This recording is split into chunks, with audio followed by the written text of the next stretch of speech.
underline. Omong dikit tapi nyelekit. Bersama Om Bob. Temukan di channel YouTube Om Bob Indonesia. Om Bob, Indonesian Corruption Watch menemukan 15 nama bakal calon anggota legislatif pemilu 2024 di daftar calon sementara yang dipublikasi KPU ternyata pernah menjadi napi korupsi. Bagaimana Om Bob menggarisbawahi masalah ini? Ya, ini ICW itu Indonesian Corruption Watch itu kerja cukup bagus ya. Jadi kemarin memang dari KPU pengumuman daftar calon sementara itu tidak ada keterangan bahwa siapa-siapa ini bekas napi, napi korupsi. Lah, padahal di aturan dari pemilu ini memang setiap calon yang pernah kena perkara masuk penjara karena korupsi itu masih diizinkan untuk mencalonkan. Nah, ini juga banyak orang yang agak nggak setuju ya. Jelas-jelas sudah masuk penjara karena korupsi, kok boleh untuk dimasukkan lagi sebagai calon legislatif lagi, ya.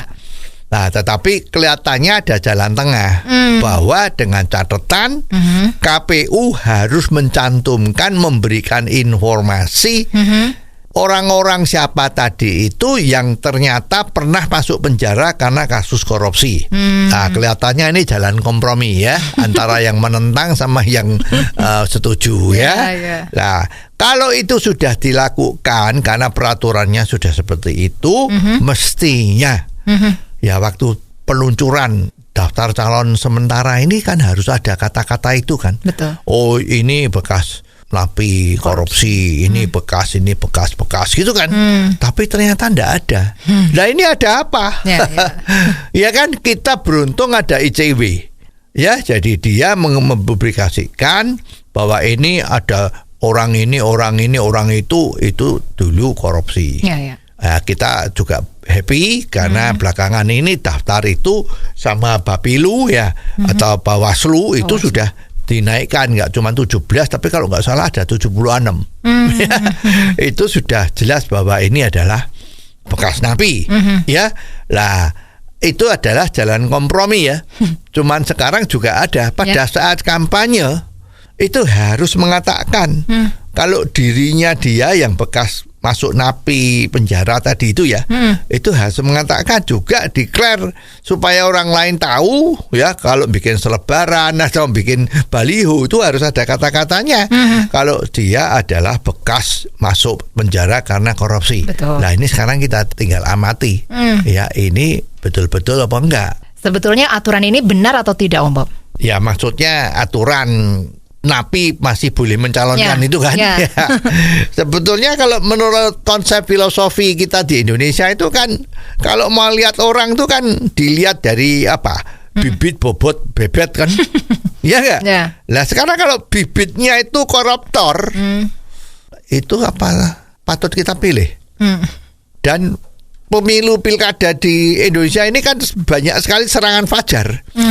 Dan masyarakat kita itu kan, aduh, daripada saya bingung milih, saya akan milih orang yang ngasih saya duit, ya kan?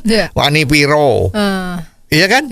Lah, ini kan jadi repot. Ya, jadi jangan-jangan nanti karena masih ada kebudayaan ya dalam tanda petik yang suka dengan serangan fajar, maka bisa saja bekas koruptor yang sudah masuk penjara tadi itu kan uangnya nggak berseri itu. Ya, pasti kaya raya kan hasil koruptor ya. Kalau kemarin kan belum ada peraturan kalau orang korupsi masuk penjara itu hartanya disita, kan belum ada itu peraturannya. Jadi masih kaya. Saya rela masuk penjara 7 tahun, dapat remisi menjadi akhirnya cuma 2 tahun udah keluar ya. Itu masih punya kekayaan yang luar biasa. Nah, di dalam rangka pemilu ini dia melakukan serangan fajar karena uangnya banyak. Nah, jangan-jangan dia terpilih lagi. Nah, kalau terpilih lagi gimana? Ya korupsi lagi kan. Ini kan jadi susah. Jadi mestinya memang aturannya kalau ada cacat ya nggak boleh. Ya, nah sekarang juga syarat untuk menjadi calon itu gimana sih? Salah satunya kan berkelakuan baik dengan adanya surat keterangan polisi kan. Betul. Lah perlu dipertanyakan. Kalau orang korupsi pernah terlibat masalah pidana masuk penjara, ini kenapa bisa keluar tuh surat keterangan kelakuan baik tidak pernah kena masalah polisi? Ya, ini gimana ini?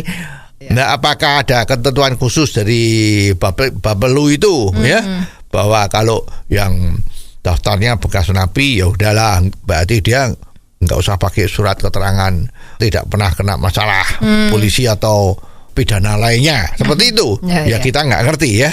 Tapi memang inilah kasus-kasus yang sering muncul kalau menjelang pilkada pemilu seperti ini ya. Nah, mudah-mudahan ya masyarakat jelilah. Kalau lihat itu, kalau bekas napi ya sebelum nusuk dilihat dulu ya. Nah, tapi kalau mentalnya nggak kuat kena serangan fajar, ya kita nggak bisa bicara apa-apa. Ya memang masyarakatnya yang masih sampai taraf yang seperti itu. Ya, dengan dapat duit yang lembar merah atau biru itu, tapi nasibnya 5 tahun kemudian diserahkan sama yang ngasih duit itu, ya mau apa lagi? Oh, jadi begitu ya Om Bob. Jelas deh sekarang. Terima kasih Om Bob untuk waktunya. Sampai ketemu lagi di waktu yang akan datang. Underline. Omong dikit tapi nyelekit. Bersama Om Bob. Jika Anda suka dengan channel ini, jangan lupa subscribe, like, dan komen.